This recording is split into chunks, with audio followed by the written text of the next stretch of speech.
আসসালামু আলাইকুম। হ্যালো বন্ধুরা, আপনারা কেমন আছেন? আশা করি সকলেই আল্লাহর রহমতে ভালো আছেন। তো বন্ধুরা, আজকে আমি গুরুত্বপূর্ণ একটি ভিডিও নিয়ে আলোচনা করব। তো বন্ধুরা, এই যে আপনারা ভিডিওটি দেখতে পাচ্ছেন, এই ভিডিওটি কিন্তু আপনাদের খুবই উপকারে আসবে। তার কারণ হচ্ছে এই ভিডিওটি হচ্ছে একটি কুশাল। তো বন্ধুরা, আজকে আমি আখ খেতে চলে এসেছি।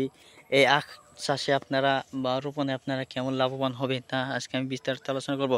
তো বন্ধুরা, অনেক ভাইরা রয়েছেন যারা বেকার সমস্যায় বসে আছেন, তাদেরকেই বলবো তারা যা বেকার সমস্যায় বসে না থাকে, তারা যদি বিভিন্ন বিভিন্ন ধরনের শাকসবজি কিংবা বন্ধুরা বিভিন্ন ধরনের এই যে আখ কুইশালের বন্ধুরা ব্যবসা করুন, তাহলে কিন্তু অনেক লাভবান হতে পারেন। তো বন্ধুরা, আপনারা যদি আপনাদের জমি থাকে তাহলে কিন্তু বন্ধুরা আপনারা এরকম জমিতে আখের আখের ফলন করতে পারবেন খুব সহজে।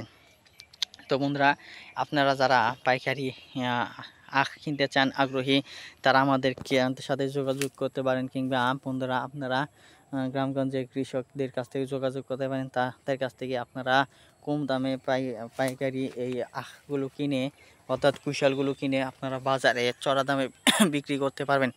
তো বন্ধুরা, ফলে আপনারা অল্প দিনের মধ্যেই হাজার হাজার টাকা ইনকাম করতে পারবেন। তো বন্ধুরা, এই আখ দিয়ে কেমন আর কি হয়, তো বন্ধুরা যারা জয়েন্টিস রোগে ভুগে আছেন, তারা যদি নিয়মিত আখের রস সেবন করেন একটানা 7 দিন বা 10-12 দিন, তাহলে কিন্তু বন্ধুরা ইনশাল্লাহ আল্লাহর রহমতে আপনাদের জয়েন্টিস ভালো হবে। তো বন্ধুরা, অনেক সময় জয়েন্টিসের কারণে বিভিন্ন ধরনের সমস্যা হয়।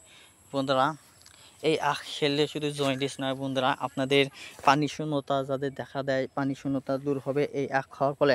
তো বন্ধুরা, অনেক সময় বন্ধুরা আপনারা যদি